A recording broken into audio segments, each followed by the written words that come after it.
Monggo Ibu terpikir maju enggak? Baik, bismillahirrahmanirrahim. Assalamualaikum warahmatullahi wabarakatuh. Sami sehat Ibu, Bapak? Sami sampun dahar? Dereng apa sampun? Alhamdulillah sami, Pak. Nggih. Diulangi nggih salamnya nggih. Saya doakan Bapak Ibu sedaya ingkang jawab salamnya penuh semangat, ikhlas dan keras. Mudah-mudahan Allah berikan rizki yang berkah. Amin. Allah karuniakan putra-putri yang solih-solihah. Amin. Kabeh dimudahkan naik haji umroh ke Mekah. Amin. Ya. Sing duwe utang ya enggal lunas. Assalamualaikum warahmatullahi wabarakatuh. Waalaikumsalam. Masya Allah, tepuk tangan buat kita semua Bapak sekalian. Saat derenge kula matur, kula badhe mau santun Mbak nggih. Tolong nanti cakep gitu nggih. Pripun? Nggih, mangke. Mangke. Nggih. Esok-esok matun pari. Matun pari ning sawai kaki teja. Matur nuwun Taman Sari. Nguri-nguri budaya gawe beja. Malih napa? Yes, tinggal malih. Bakar kayu nganti dadi awu. Bambane mabur pating kepiar. Sugeng rawuh sedulur lan bapak ibu. Tetap semangat senajan utang urung dibayar. Oke, sami Pak. Tak kira saya saja yang punya hutang Pak, ternyata semuanya banyak yang punya hutang. Baik, Bapak Ibu, bismillahirrahmanirrahim. Alhamdulillahilladzi arsala rasulahu bil huda wa dinil haqq liyudhhirahu 'ala dini kullihi wa kafa billahi syahida. Asyhadu an la ilaha illallah wa asyhadu anna Muhammadan abduhu wa rasuluh. Allahumma shalli ala sayyidina Muhammad wa ala ali sayyidina Muhammad. Ingkang kawula hormati Al Ustadz ya, budayawan sejarawan kita Kang Nasirun Purwokartun. Masya Allah, beliau ini adalah Ustadz, budayawan, sejarawan, kartunis, pokoknya lengkap. Luar novelis. Di usianya yang baru 40-an Bapak Ibu sekalian, beliau sudah menulis 100 serial buku babat Banyumas, termasuk di dalamnya babat Pasir Luhur. Beliau juga nulis 30 serial anak Cilikba ya Pak ya, Cilukba. Nulis 15 serial novel Penangsang, Arya Penangsang.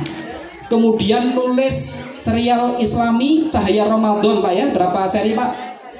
10 begitu. Ini beliau adalah manusia langka yang wajib dilestarikan juga di Banyumas.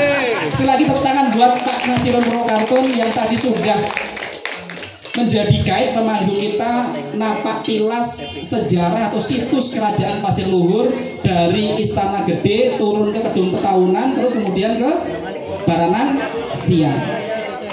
Dan kemudian dilanjutkan di Pendopo Kandahan. Yang saya hormati Bapak Kades yang sama-sama kita banggakan, kita cintai, Bapak Burhanuddin Harahap. Sekali lagi terima kasih Pak sudah memberikan support yang luar biasa sehingga acara pada siang hari ini bisa terlaksana Pak. Bahkan ketika pertama kali saya survei dengan Pak Nas dan beberapa tim kecil, beliau juga ikut menemani di setiap titik situs yang kita kunjungi. Tepuk tangan buat beliau. Tentunya ini adalah kerja luar biasa, termasuk beliau sangat konsisten, serius dalam nguri-nguri budaya untuk kemudian menggali kembali sejarah kebesaran kerajaan Pasir Luhur yang pusat pemerintahannya ada di Taman Sari. Jadi panjenengan yang sekarang menjadi warga Taman Sari kudu bang. Tepuk tangan buat Pak Kades yang luar biasa, termasuk fasilitas yang sudah dibangun. Mudah-mudahan ke depan nanti bisa berkolaborasi, semua situs-situs ini bisa kemudian kita bangun supaya layak untuk menjadi trek wisata histori. Setuju? Setuju. Acungan jempol semuanya begini Bu. Mantap. Pak Kades. Mantap. Cakep. Diarahkan dong. Pak Kades Burhan. Cakep. Tepuk tangan. Yang saya hormati Pok Darwis yang dengan seluruh anggotanya yang sudah tampil, yang sudah mempersiapkan segala sesuatunya, yang sangat istimewa saya sampaikan tadi Ki Dalang Muda, Ki Dalang Andika Pratama yang asli Taman Sari. Tepuk tangan buat beliau. Saya tadi sangat terpukau dengan penampilan beliau membawakan cerita tentang bagaimana sejarah masuknya Islam di Kerajaan Pasir Luhur. Ternyata hanya disiapkan dalam waktu 2 hari naskah itu. Luar biasa. Dan beliau sudah menjadi dalang level nasional, Pak. Kita doakan mudah-mudahan Ki Dalang Andika Pratama ini semakin sukses, semakin bersinar di masa yang datang. Amin. Allahumma. Yang saya hormati panitia ya beserta seluruh tim yang sudah bekerja keras sehingga acara ini sukses. Ibu-ibu tadi yang gubrak lesung, kemudian nanti ada hadro dan sebagainya, semuanya mudah-mudahan penampilan panjenengan semua bisa menjadi hiburan tersendiri bagi kita semua. Dan tentunya kita semua Bapak Ibu sekalian yang hadir pada sore hari ini, mudah-mudahan Allah memberikan kesehatan, keberkahan bagi kita semua. Dan tentunya kami berharap acara ini nanti bisa membuka wawasan kita tentang kebesaran sejarah Pasir Luhur. Nah, pertama Bapak Ibu sekalian, mari kita ucapkan syukur kepada Allah Subhanahu wa taala segala nikmat yang Allah berikan kepada kita. Selawat serta salam mari kita sampaikan kepada uswah hasanah kita Nabiullah Muhammad sallallahu alaihi wasallam, kepada keluarga beliau, sahabat, para tabi'in dan seluruh umatnya akhir zaman. Ibu, Bapak, nggih izin kula matur nggih. Saya cerita sedikit, Pak. Kenapa kemudian saya nggih bersama Pak Nas akhirnya menggelar namanya Festival Budaya Pasir Luhur. Ini kalau di festival kayaknya kurang terlalu mewah ya Pak ya, mungkin mini festival. Ini berasal atau berawal dari obrolan kecil di kandang kebunnya Pak Nas. Jadi Pak Nas itu di rumah ada pendopo kecil yang buat teman ngobrol, namanya kandang kebu ya Pak ya. Itu luar biasa. Saya kalau lagi capek biasanya ke sana tidur Pak, karena sejuk sekali Pak. Ngobrol tentang bagaimana supaya generasi muda, masyarakat secara umum ini mengenal lebih jauh tentang akar sejarahnya terutama Pasir Luhur Pak. Akhirnya kemudian itu jauh sebelum saya nyalek, sebelum saya jadi anggota dewan Pak sekalian. Iya. Boleh tepuk tangan kalau jawab bareng-bareng. Sehingga kemudian ketika saya alhamdulillah dilantik kurang lebih hampir setahun yang lalu, kemudian saya sampaikan Pak Nas, bismillah. Festival Bapak Pasir Luhur kita akan laksanakan, nanti saya titipkan anggaran di Dinas Pemuda, Olahraga dan Budaya dan Pariwisata. Akhirnya acara terlaksana pada hari ini tanggal 27 Juli 2025. Yeah. Mudah-mudahan ini hanya sebagai langkah awal, nanti ke depan kita bisa mengadakan event-event yang lebih baik. Yeah. Amin ya rabbal alamin. Jadi Bapak Ibu sekalian yang dirahmati Allah, saya sangat tertarik ketika membaca babat-babat masih yang 4 jilid ya yang diterjemahkan oleh Pak Nas gitu nih. Tadi Pak Nas tanya siapa yang sudah membaca babat Pasir Luhur, ternyata hanya 2 yang ngacung ya. Alhamdulillah saya termasuk yang sudah membaca babat Katam 2 kali gitu ya. Ya meskipun istilah-istilah dan nama-namanya sangat banyak itu belum saya bisa hafal semua. Ya, tapi minimal saya sudah bisa menyimpulkan. Makanya kemudian saya Bapak Ibu sekalian mengambil satu fragmen sejarah yang sangat menarik, yaitu bagaimana kontribusi besar Kerajaan Pasir Luhur dalam mengislamkan Jawa di bagian selatan. Ya, atas perintah Sultan Demak Bintoro pada waktu itu, yaitu nama Raden Tata. Gitu ya.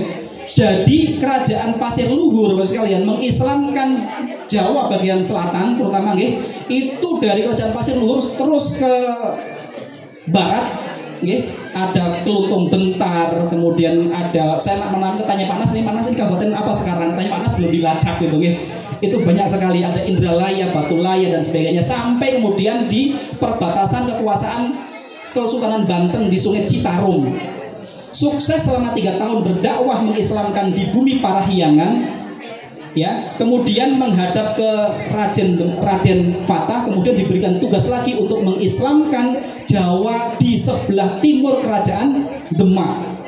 Ada Ponorogo, Pasuruan, Galgelang apa namanya Pak? Gagelang dan sebagainya. Gitu ya. Pati dan sebagainya. Itu sukses gitu. Nah, jadi Bapak sekalian, Pasir Luhur ini ternyata punya kontribusi yang sangat besar, punya saham yang luar biasa terhadap penyebaran Islam di wilayah Jawa. Maka kita sebagai masyarakat pasir luhur secara umum, khususnya Taman Sari, patut berbangga bahwa kita punya andil besar, kita punya saham besar terhadap kemajuan dan perkembangan Islam di tanah Jawa. Dan mudah-mudahan ini menjadi pahala jariah yang luar biasa turun-temurun bagi siapa saja yang kemudian terus meneruskan dakwah di tanah Jawa. Nah, jadi Bapak sekalian, di tanah Jawa ini menarik.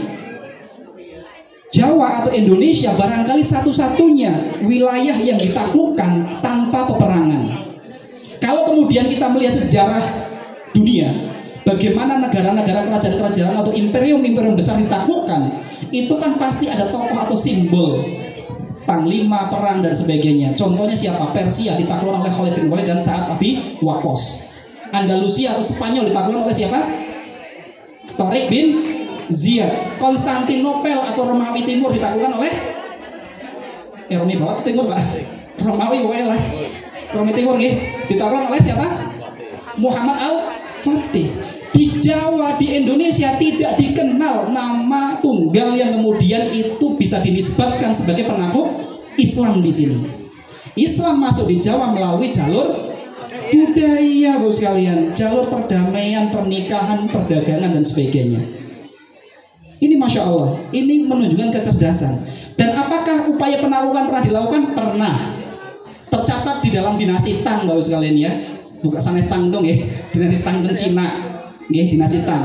Tercatat pertama kali ekspedisi Islam masuk ke tanah Jawa itu tahun 674. Sejaman atau semasa dengan peralihan Khalifah Ali bin Abi Thalib ke Muawiyah atau Bani Umayyah.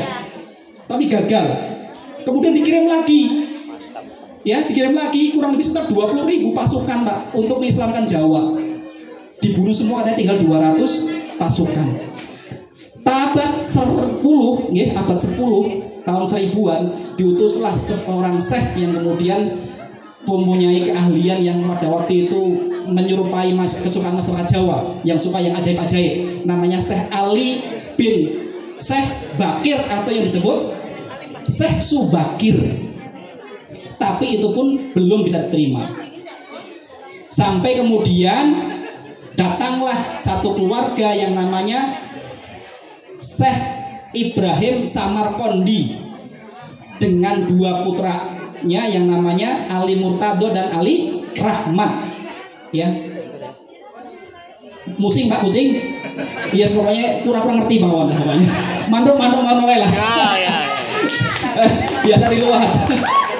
Ya, jadi Ibrahim Samarqandi yang kemudian kita kenal sebagai Sunan. Sinten Bu? Sunan Gresik. Ya, Ali Murtado kemudian diangkat sebagai pandita di Majapahit atau Menteri Agama, sementara kemudian Ali Rahmatnya ini kemudian menjadi ulama besar di Surabaya yang kemudian bergelar Sunan Ampel. Turun temurun Sunan Giri, Bonan dan sebagainya, sampai kemudian ada muridnya yang namanya Renpadah mendirikan Kerajaan Demak Bintoro yang menjadi keturunan Brawijaya kelima, Mas ya, Brawijaya kelima. Sampai kemudian sampailah Sultan Demak Bintoro Raden Patah ini mengirim 3 utusan, yaitu Syekh Makdum Wali beserta tadi Patih Hedin dan Patih Husain ke Pasir Luhur, masuk menemui Raden Purwokencono dan adiknya yang namanya Pak Raden Wiro Kencono. Banyak belanak dan banyak geleh atau geleh, Pak? Geleh ya. Pangapunten dok, salah ngucap. Banyak geleh diterimalah karena sudah banyak dibahas bahwa nanti akan datang sebuah agama yang membebaskan, yang mengajarkan manusia kepada kebahagiaan dan kehidupan yang lebih baik gitu ya, sehingga diterima dengan baik dan tersebarnya Islam luar biasa. Nah, saya ingin garis bawahi Bapak sekalian, kenapa kemudian Pasir Luhur dipilih oleh Demak Bintoro? Ada yang tahu, Pak? Kenapa enggak kerajaan Pajajaran langsung? Kenapa enggak kerajaan yang sejaman dengan itu, apa mungkin, Pak? Iya, kenapa tidak? Karena kerajaan Pasir Luhur ini adalah kerajaan yang memiliki wilayah yang bahasanya demarkasi, bukan menjadi jajahan atau kekuatan atau bawahan dari imperium manapun.